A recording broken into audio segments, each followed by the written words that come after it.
أفلا يتدبرون القرآن أعوذ بالله من الشيطان الرجيم بسم الله الرحمن الرحيم إن أول بيت وضع للناس للذي ببكة مباركا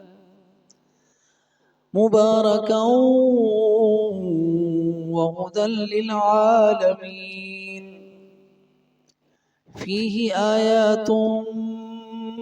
بينات مقام إبراهيم ومن دخله كان آمنا ولله على الناس حج البيت من استطاع إليه سبيلا ومن كفر فإن الله غني عن العالمين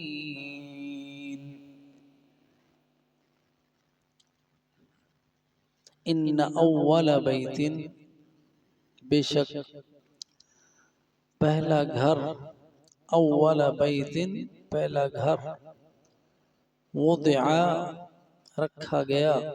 للناس لوگوں کے لیے عبادت کے لیے اللہ کی عبادت کے لیے تاکہ لوگ اللہ کی عبادت کر سکیں زمین میں للذی وہ ہے جو ببکہ مکہ میں ہے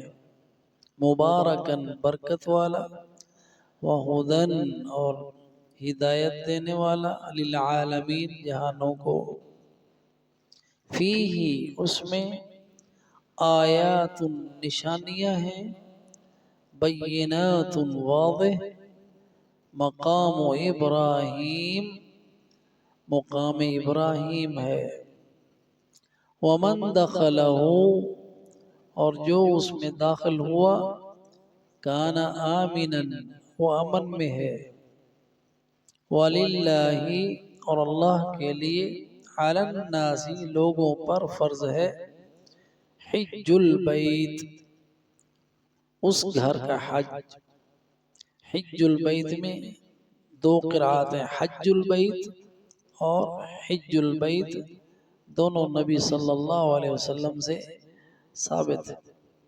من استطاع جو استطاعت رکھے الیہ اس کی طرف سبیلا راستے کی جو اس راہ میں سفر کرنے کی استطاعت رکھتا ہو ومن کفر اور جس نے کفر کیا فإن اللہ پس بے شک اللہ غنی بے نیاز ہے عن العالمین جہانوں سے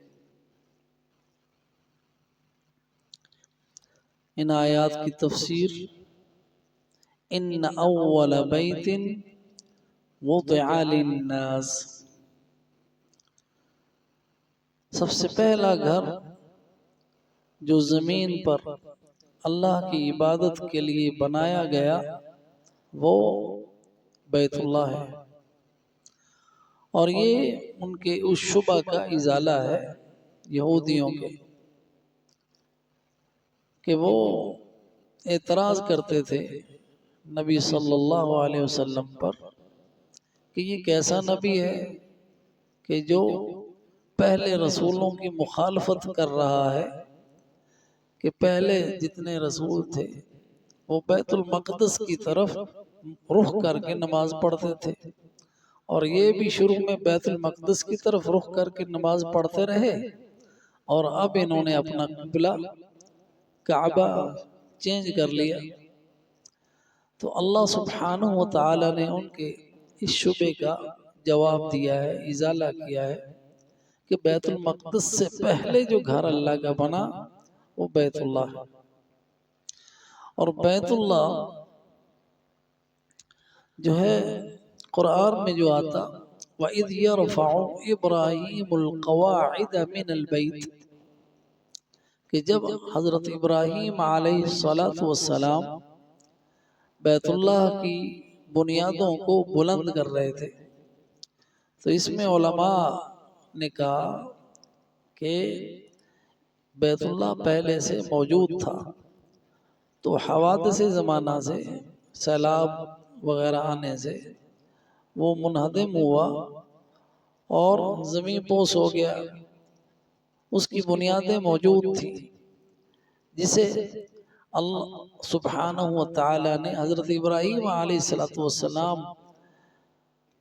کے لیے نشاندہی کر دی، تو انہوں نے وہاں سے کھدائی کی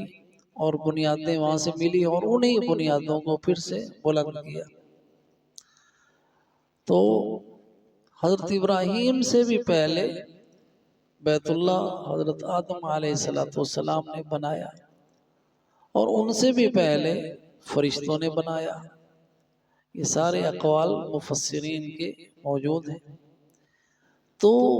بیت المقدس پہلا گھر نہیں ہے،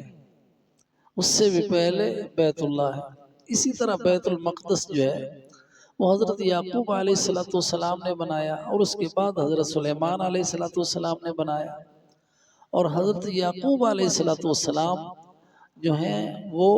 پوتے ہیں حضرت ابراہیم کے، کہ حضرت ابراہیم کی اولاد اسماعیل ذبیح اللہ اور حضرت اسحاق ہیں،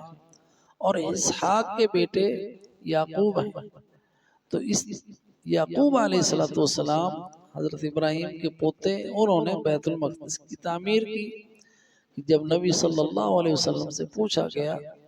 بیت اللہ کے بارے میں، تو آپ نے بتایا کہ سب سے پہلا گھر جو اللہ کا بنایا گیا زمین پر وہ بیت اللہ ہے، اور اس کے بعد جو بنایا گیا وہ بیت المقدس ہے، اور ان دونوں کے درمیان جو مدت ہے زمانے کی وہ 40 سال ہے۔ تو اس طرح ان کے شبہ کا ازالہ کیا گیا، اور ان کو بھی اس کے پہلی آیت میں دعوت دی گئی کہ تم ابراہیم علیہ السلام کی ملت کی پیروی کرو، حنیفاً یکسو ہو کر انحراف نہ کرو ان کی ملت سے، اور وہ مشرکوں میں سے نہیں تھا، اور تم مشرک ہو، شرک کرتے ہو، عزیر کو ابن اللہ کہتے ہو، اور عیسائی جو ہیں وہ حضرت عیسیٰ اور مریم کو بھی الہ مانتے ہیں۔ گویا اس شرک سے باز آ جاؤ، اور یہ جو تمہارا شبہ ہے نا کہ نبی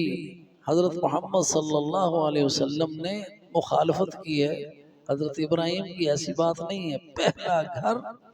جو تعمیر کیا گیا اس دنیا میں وہ حضرت ابراہیم علیہ السلام ہی نے اس کی بنیادوں کو اٹھایا، اور وہ اسی کی طرف رخ کرنے والے تھے، ادھر ہی رخ کر کے نماز پڑھتے تھے۔ تو اس لیے تمہارا یہ اعتراض درست نہیں ہے۔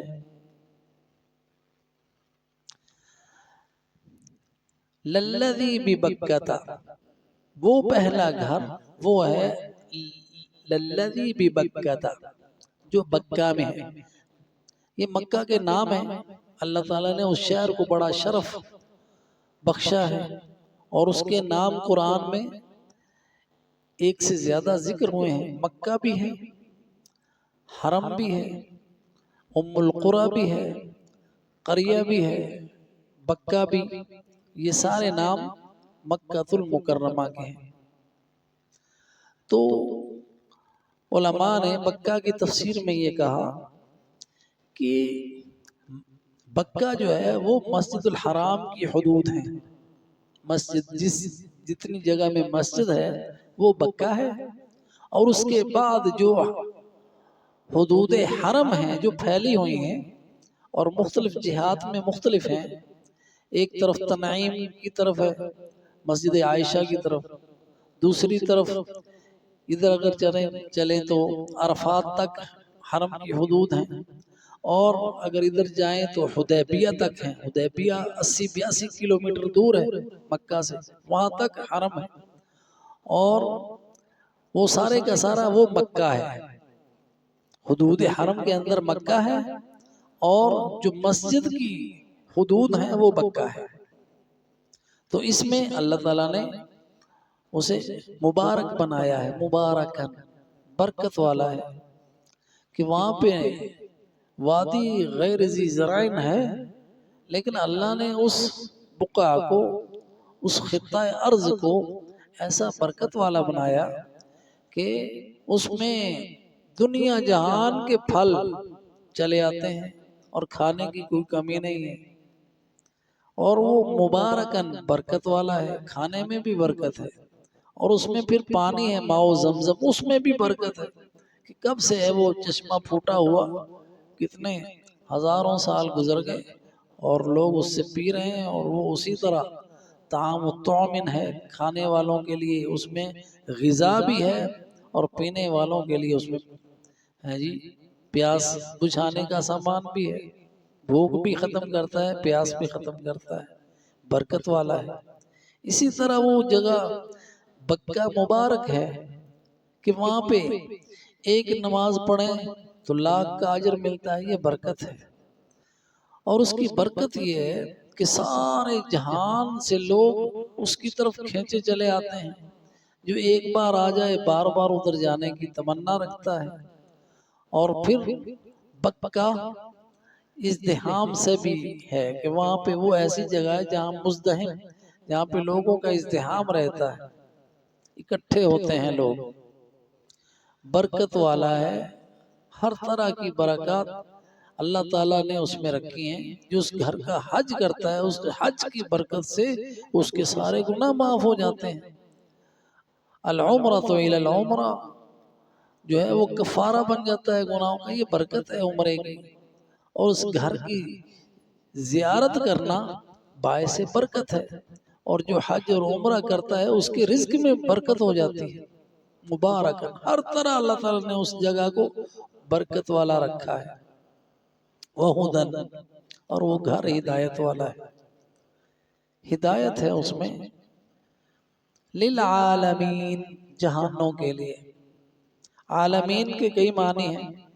عالمین سے مراد انسان بھی ہے، للعالمین لوگوں کے لیے، عالمین سے مراد جن و انس بھی ہیں، للعالمین، اور عالمین سے مراد اللہ کے سوا ساری مخلوق ہے، اللہ کے سوا ساری مخلوق عالمین ہے، سارے جہان، سب جہانوں کا، جیسے ہم کہتے ہیں سورہ فاتحہ میں الحمدللہ رب العالمین، تعریفیں اللہ کے لیے، سب تعریفیں اللہ کے لیے جو رب ہے تمام جہانوں کا، تمام جہان، وہ چرند پرند، پہاڑ، فرشتے، آسمان، زمین اور جو کچھ اس کے درمیان ہے، تو اللہ کے سوا جو کچھ ہے کائنات کے اندر وہ عالمین ہے۔ تو ہدن للعالمین، سب جہانوں کے لیے ہدایت ہے۔ فیہ آیات بینات، اب وہ ہدایت کیسے ہے کہ اس میں فیہ، اس مکہ میں، اس گھر میں، بیت، آیات، نشانیاں ہیں، نشانیاں ہیں بینات، واضح، اللہ کا گھر بے نفسی ہی نشانی ہے، بیر چشم، بیر زمزم آیت ہے اللہ تعالیٰ کی، صفا اور مروہ اللہ تعالیٰ کی آیتیں ہیں، تو اس میں آیا واضح نشانیاں ہیں، مکہ میں واضح نشانیاں ہیں، مشاعر سارے کے سارے اللہ تعالیٰ کی نشانیاں ہیں، منا، عرفات، مزدلفہ، مشعر الحرام، یہ سارے مشاعر ہیں، تو یہ مشاعر آیات ہیں اللہ تعالیٰ کی، فیہ آیات بینات، اور ان نشانیوں میں سے ایک نشانی کا ذکر کیا، مقام ابراہیم، حضرت ابراہیم علیہ السلام کے کھڑے ہونے کی جگہ، کہ آج بھی موجود ہے، وہ نشانی اللہ تعالیٰ نے ایسی محفوظ رکھی کہ وہ پتھر جس پر کھڑا ہو کے حضرت ابراہیم علیہ السلام نے اس گھر کی تعمیر کی تھی، اس قدموں، آپ کے قدموں کے نشان بھی اس پہ ہیں اور وہ پتھر بھی محفوظ ہے، مقام ابراہیم۔ وَمَن دَخَلَهُ كَانَ آمِنًا، جو اس میں داخل ہوا وہ امن میں ہے، تو یہ حرمت اس کی یہ شروع سے چلی آ رہی ہے، جب سے دنیا قائم ہے، تو اس کی حرمت اسلام سے پہلے بھی تھی کہ اگر کسی کے باپ کا قاتل بھی مسجد الحرام میں آ جاتا تو اسے تعرض نہیں کرتا تھا، حالانکہ وہاں پہ جو انتقام لینا وہ اپنے اوپر فرض سمجھتے تھے، اور جو انتقام نہیں لیتا تھا اس کو تانے سننے پڑتے تھے کہ یہ دیکھو یہ اپنے باپ کے قتل کا بدلہ بھی نہیں لے سکتا، ایسا بزدل اور ایسا گھٹیا انسان۔ تو اگر کوئی اپنے باپ کے قاتل کو بھی حرم میں پاتا تو اس سے تعرض نہیں کرتا تھا، یعنی اس سے لڑتا جھگڑتا یا اس سے کلام کرتا یا قتل کرنا تو دور کی بات، اس سے یعنی دور ہی رہتا تھا۔ جو بھی داخل ہو وہ امن میں ہے، جو بھی داخل ہو، اس لیے وہاں پہ جو درخت ہیں وہ اکھاڑے نہیں جاتے، وہاں پہ حتیٰ کہ پرندے ہیں ان کو بھی ڈرا کے وہاں سے بگایا نہیں جاتا، ان کو پکڑنا تو شکار کرنا تو دور کی بات ہے، ان کو ڈرانا بھی نہیں ہے۔ اسی طرح مکہ میں اگر کوئی چیز گری پڑی ہے تو اس کو اٹھانا منع ہے، سوائے اس شخص کے کہ جو اٹھا کے اعلان کرے بتانا چاہے بھی ہے کسی کی ہے تو لے لے، ورنہ اٹھانا بھی نہیں ہے۔ تو یہ ہر چیز کو امن ہے، اللہ تعالیٰ نے دیکھیں ہر طرف فساد وبا ہے، لیکن اس گھر کو اللہ تعالیٰ نے امن والا بنایا ہے۔ لِإِيلَافِ قُرَيْشٍ إِيلَافِهِمْ رِحْلَةَ الشِّتَاءِ وَالصَّيْفِ فَلْيَعْبُدُوا رَبَّ هَذَا الْبَيْتِ الَّذِي أَطْعَمَهُم مِّن جُوعٍ وَآمَنَهُم مِّن خَوْفٍ۔ یہی معنی ہے وَمَن دَخَلَهُ كَانَ آمِنًا وَلِلَّهِ عَلَى النَّاسِ، اور اللہ کے لیے لوگوں پر فرض ہے حج البیت، بیت اللہ کا حج، یہ اس کی تعظیم اور حرمت کے لیے اللہ سبحانہ وتعالی نے یہ فرض کر دیا۔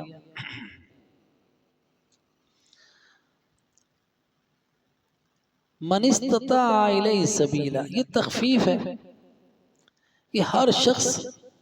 وہاں جانے کی استطاعت نہیں رکھتا، ہر شخص کے پاس اتنا زیادہ راہ نہیں ہے، اتنا خرچہ نہیں ہے کہ وہ اس سفر کو برداشت کر سکے، اور اللہ سبحانہ وتعالی کا قانون ہے لا یکلف اللہ نفسا الا وسعها، اللہ اسی چیز کا مکلف کرتا ہے، اسی چیز کو فرض کرتا ہے جو انسان کر سکے، جو نہیں کر سکتا وہاں پہ شریعت کی طرف سے تخفیف آ جاتی۔ اس لیے آپ نماز دیکھیں وہ کسی حال میں اس میں تخفیف کسی حال میں معاف نہیں ہے، کسی حال میں معاف نہیں ہے، ہر حال میں فرض ہے نماز، لیکن جہاں پہ مشقت آ گئی، بیمار ہے کھڑا نہیں ہو سکتا تو پھر تخفیف ہے اس میں بیٹھ کے پڑھ لے، اب اتنے بھی اگر ہمت نہیں ہے بیٹھنے کی تو پھر لیٹ کے ہی پڑھ لے، لیٹ کے نہیں پڑھ سکتا تو پھر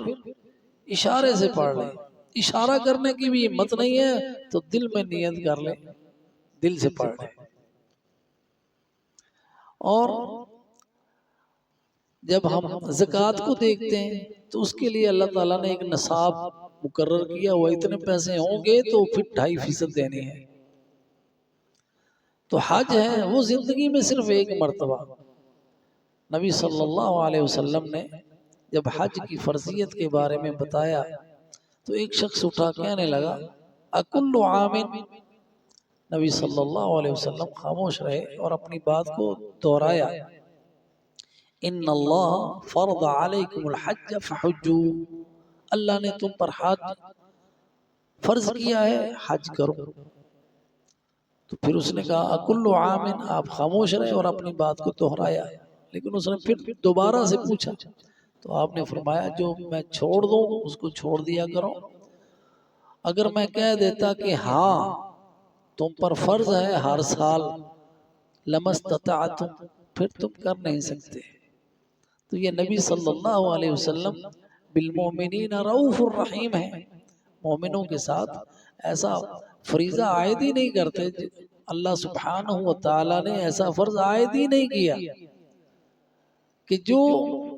امت پر مشقت بن جائے۔ نبی صلی اللہ علیہ وسلم کو کتنا شوق تھا نماز کا رمضان میں، اور آپ نے صحابہ کا شوق بھی دیکھا، لیکن صرف اس لیے چھوڑ دیا کہیں میری امت پر یہ فرض ہو گیا تو پھر یہ بوجھ بن جائے گا، یہ ہو سکتا ہے یہ نہ کر سکیں، پھر ان کے لیے گناہ کا باعث بن جائے گا۔ تو اس طرح شریعت اسلامیہ میں آسانیاں ہیں، مشکلات نہیں ہیں۔ جہاں بھی مشکل آتی ہے وہاں پہ رخصت آ جاتی ہے اللہ کی طرف سے۔ یہاں پہ رخصت آ گئی، من استطاع الیہ سبیلا، یہ شرط آ گئی کہ جو اس راہ میں جانے کی استطاعت رکھتا ہے۔ اب یہ استطاعت جو ہے، اس میں پہلی چیز تو خرچہ ہے کہ جانے کا خرچہ اس کے پاس ہو، نان نفقہ ہو، اور پھر اس میں ایڈ کیا گیا کہ صحت بھی اجازت دیتی ہو، صحت بھی ہو، پھر یہ کہ اور بھی ایڈ کیا گیا کہ راستہ بھی پرامن ہو۔ تو یہ ساری من استطاع الیہ سبیلا۔ اور اگر کوئی یہ ہر شخص پر جو اس کی فرض ہے، اگر کوئی شخص استطاعت رکھتا ہے مالی طور پر لیکن اس کی صحت اجازت نہیں دیتی، تو وہ پھر اپنی طرف سے کوئی نائب مقرر کر سکتا ہے جو اس کی طرف سے حج کرے۔ لیکن جس کو وہ اپنا وکیل مقرر کر رہا ہے اس کے لیے ضروری ہے کہ اس نے پہلے سے حج اپنا کیا ہوا ہو، تو اس کی طرف سے بھی وہ ادا کرے۔ اسی طرح اگر کوئی شخص فوت ہو جاتا ہے، فوت ہو گیا، استطاعت تھی اس کے پاس حج کرنے کی لیکن نہیں کر سکا، تو اس کا ورثہ تقسیم ہونے سے پہلے حج کروانا ہے۔ اس کی جائیداد میں سے یہ اللہ سبحانہ و تعالیٰ کا حق ہے، وہ تاکہ اس سے وہ بوجھ ہٹ جائے۔ اور اسی طرح جو اس نے قرض لوگوں کے دینے ہیں وہ قرض ادا کرنے کے بعد ورثہ تقسیم ہوتا ہے۔ تو اللہ سبحانہ و تعالیٰ نے یہ حج فرض کیا ہے لوگوں پر، ہر اس پر جو اس کی استطاعت رکھتا ہے۔ ومن کفر، اور جو استطاعت کے باوجود نہیں کرتا وہ کافر ہے، کیونکہ اسلام کا رکن ہے، بنیادی رکن ہے۔ بنی الاسلام علی خمس، شہادت ان لا الہ الا اللہ، واقام الصلاة، وایتاء الزکاة، وصوم رمضان، وحج البیت من استطاع الیہ سبیلا۔ بنیادی رکن ہے، استطاعت کے باوجود اگر کوئی انکار کرتا ہے تو وہ کفر کا ارتکاب کرتا ہے۔ نبی صلی اللہ علیہ وسلم کا فرمان ہے کہ اگر کوئی استطاعت کے باوجود حج نہیں کرتا ہے تو وہ یہودی مرے یا عیسائی مرے، اس کا ہمارے ساتھ کوئی تعلق ہی نہیں۔ تو یہ یہاں تک معاملہ ہے۔ تو جب انسان کے پاس حیثیت ہو جائے، استطاعت ہو جائے حج کرنے کی، تو پھر اسے جلدی سے کر لینا چاہیے۔ فریضہ عائد ہو جلدی سے ادا کر لے تاکہ اس فریضے سے سبکدوش ہو جائے، اچھے طریقے سے، آسان طریقے سے۔ ہم اس کو مؤخر کرتے رہتے ہیں، چلے جائیں گے چلے جائیں گے چلے جائیں گے، لیکن پھر اس سے ہوتا کیا ہے کہ رہ ہی جاتا ہے۔ علامہ اقبال رحمہ اللہ حرم سے بڑی محبت کرنے والے تھے نا، تو فلسطین میں میٹنگ ایک ہوئی تو سارے علامہ اقبال بھی اس میں شریک ہوئے، اور اس میں انہوں نے نظم بھی لکھی وہاں پہ۔ اور یہ حج کے ایام قریب ہی تھے، وہاں سے حرم بھی قریب تھا، تو باقی جو شرکاء تھے انہوں نے حج کا پروگرام بنا لیا کہ یہاں سے حج پہ چلتے ہیں۔ علامہ صاحب کو بھی دعوت دی بھی آپ آئیں، کہنے لگے میرے کچھ دوست ہیں ادھر انڈیا میں، اگر میں نے اکیلے کر لیا تو وہ ناراض ہو جائیں گے، ہم آئندہ ان سب کے ساتھ مل کے آئیں گے ہندوستان سے۔ لیکن پھر ان کو موقع نہیں ملا، جس کا ساری زندگی ان کو افسوس رہا، اور پھر انہوں نے اس اپنے غم کا اظہار اپنی نظموں میں بھی کیا. ہاں جی، ارمغان حجاز کتاب لکھی انہوں نے. تو خیر یہ ہمارے لیے ایک یعنی نصیحت ہے کہ اگر جب موقع مل رہا ہے اس موقع سے فائدہ اٹھا لیں. زندگی میں پتہ نہیں کل کے کیا حالات ہیں، تو انسان ایسے ہی اپنے اچھے کام کو ڈیلے کرتا رہے. اچھے کام کو، نیکی کے کام کو، فریضے کو مؤخر نہیں کرنا چاہیے. اسی طرح نماز ہے کہ اول وقت میں ادا کر لیں. یہ سب سے ہے جی، تاکہ فریضہ جو تھا آپ کے اوپر عائد ہوا وہ ادا ہو جائے. ومن کفر، اور جو کفر کرے گا، فإن اللہ غنی عن العالمین، تو اللہ سبحانہ و تعالیٰ تمہارے حج کا محتاج تو نہیں ہے نا. یہ تو تمہارے لیے رکھا ہے اللہ تعالیٰ نے، تمہارے گناہوں کی معافی کا ایک ذریعہ بنایا ہوا ہے کہ تم بخشے جاؤ. اللہ کو کیا ضرورت ہے تمہارے نماز روزوں کی؟ وہ تمہارے لیے ہیں. اگر سارے کے سارے انسان بھی کافر ہو جائیں تو اللہ کی بادشاہت میں کو کمی آتی ہے. حدیث قدسی ہے، فرمایا نبی صلی اللہ علیہ وسلم نے، اللہ فرماتا ہے لو کان اولکم وآخرکم وجنکم وانسکم علی اتقى قلب رجل واحد منکم ما زاد من ملک شیئا. اگر سارے کے سارے انسان، اگلے پچھلے جن انسان، سب کے سب متقی پرہیزگار بن جائیں تو اللہ کی بادشاہت میں اضافہ نہیں کرتے. اسی طرح اس کے برعکس وَلَوْ كَانَ أَوَّلَكُمْ وَآخِرَكُمْ وَجِنَّكُمْ وَإِنسَكُمْ كَانُوا عَلَىٰ أَفْجَرِ رَجُلٍ وَاحِدٍ مِّنْكُمْ مَا نَقَصَ مِن مُلْكِ شَيْئًا. اگر سب کے سب انسان فاجر فاسق ہو جائیں، حامان اور فرعون سے بھی بڑھ جائیں، تو اللہ تعالیٰ کی بادشاہت میں کچھ کمی نہیں ہوتی. انما ہی اعمالکم احصیھا لکم، اللہ فرماتے ہیں کہ یہ تمہارے اعمال ہیں جو ہم گن کے رکھتے ہیں. انسان بھول جاتا ہے کر کے، اللہ تعالیٰ نے حفاظت سے رکھا ہوا ہے اور قیامت کے دن اس کا اجر و ثواب دے گا. فإن اللہ غنی عن العالمین، اللہ سارے جہانوں سے بے نیاز ہے. اللہ تعالیٰ سے دعا ہے اللہ ہمیں حج کی توفیق عطا فرمائے. آمین. وآخر دعوانا ان الحمد للہ رب العالمین.